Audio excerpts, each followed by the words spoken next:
MG, partenaire conseil des entrepreneurs.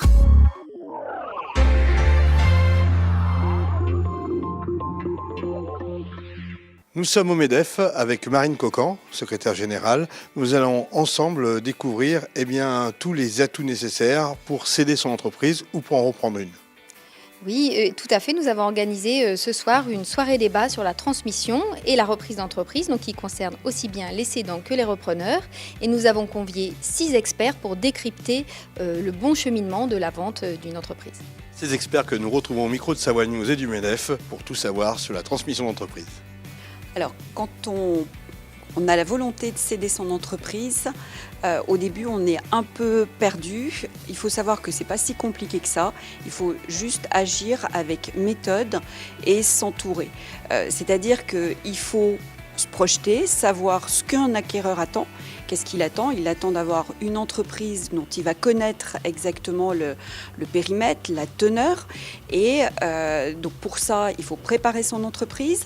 Il faut également se préparer soi pour savoir exactement ce qu'on vend, dans quelles conditions on veut le vendre, quelle est l'évaluation de ce qu'on va vendre.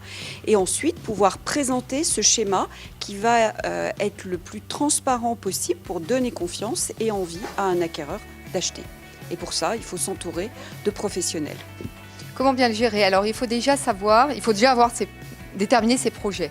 Soit on veut en profiter, on est assez jeune, parce qu'on peut tout à fait céder son entreprise à 40 ans, comme on peut la céder à 80. Et les objectifs ne sont pas les mêmes. Si on est plus proche de la quarantaine, on veut peut-être réinvestir dans une autre entreprise. Donc finalement, cet actif, ce prix de vente que l'on a, va vraisemblablement être plus destiné à être placé en attente de retrouver une nouvelle entreprise ou de faire complètement autre chose. Si par contre on est plutôt sur la fin de sa carrière professionnelle, à ce moment-là, il faut se poser la question si on veut déjà commencer à anticiper la transmission au profit de sa famille, protéger son conjoint survivant ou son copaxé ou son concubin. Et là, il est vraiment nécessaire d'aller voir un professionnel, tel le notaire, pour commencer à réfléchir et à anticiper la transmission de son patrimoine. On accompagne nos clients dans la cession en étant l'architecte vraiment de sa cession. L'architecte, ça veut dire quoi ?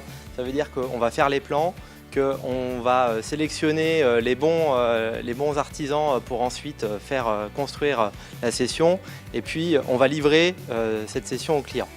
Donc clairement, une cession se fait en 3 temps. Il y a un temps de préparation qui peut être plus ou moins long et où on accompagne le client sur 2 questions principales.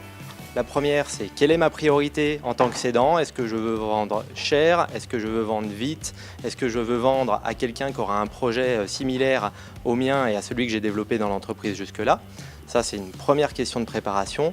Et la deuxième étape dans cette préparation de cession, ça va être de travailler avec le dirigeant sur le fait de ne plus être indispensable dans son entreprise, puisque un dirigeant indispensable va repousser tout repreneur. Donc, c'est la première phase de préparation de la cession. Deuxième phase sur laquelle on accompagne nos clients, c'est de trouver le bon repreneur. Une fois qu'on a décidé quel était son profil, qu'est-ce qu'on en attendait, on va l'aider à identifier la bonne personne, à rencontrer les bonnes personnes et à discuter, à présenter l'entreprise efficacement à ces gens-là. Dernière phase, une fois qu'on a identifié la personne qui nous semble la plus adaptée pour la reprise de sa société, on va accompagner notre client à négocier les conditions précises de sa cession et dans toutes les étapes juridiques de closing de la société. Forcément, dans le monde de la PME, puisque ce sont les PME qui constituent l'essentiel du tissu économique, il y a une relation très forte entre le dirigeant et l'entreprise. Et effectivement, les clients se posent la question, est-ce qu'avec une autre personne, il y aura le même degré de qualité, la même qualité relationnelle ? Idem au niveau des fournisseurs qui vont se poser des questions sur la fiabilité financière de celui qui va reprendre. Et puis pour le personnel, on peut avoir souvent des hommes clés qui disent mais moi, si c'est un groupe qui reprend ou si c'est le fils qui reprend, je m'en vais. Donc effectivement, la crainte d'un changement est une réalité qu'il convient d'anticiper en faisant en sorte que l'entreprise ne soit pas dépendante d'un point de vue organisationnel de son dirigeant. Et dans les PME, effectivement, sauf à dire qu'il y ait 8 heures par jour et qu'il n'y fait rien, le dirigeant a une part prépondérante dans le fonctionnement de l'entreprise. Donc comment est-ce qu'elle va fonctionner sans lui ? Et la reprise est un sujet qui intéresse assurément les banques. Il faut avoir bien en tête pour les repreneurs et pour les cédants que les banques seront à l'écoute de ces projets qui sont primordiaux, je dirais, dans la vie d'une entreprise, parce que pour nous, c'est l'occasion de conserver une relation ou d'en conquérir une nouvelle. Donc les projets trouveront toujours écho chez nous. Reste toujours cette idée courante qu'il est difficile d'obtenir un accord de financement.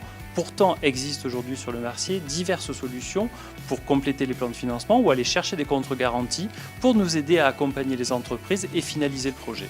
Pour conclure sur la transmission d'entreprise, donc vous êtes prêt à transmettre votre entreprise. Encore une fois, l'idée est d'anticiper une transmission plusieurs mois, voire plusieurs années à l'avance en fonction de la taille et de la complexité de l'entreprise. Il faut bien faire attention à certains points, la fiscalité, l'évaluation, bien vous faire accompagner par tous vos conseils, experts comptables, avocats d'affaires, conseillers en gestion de patrimoine, et évidemment assurer le plan de financement, puisque la question du prix interviendra à un moment ou à un autre sur la table. C'était votre reportage Savoie News avec AMG, partenaire des entrepreneurs.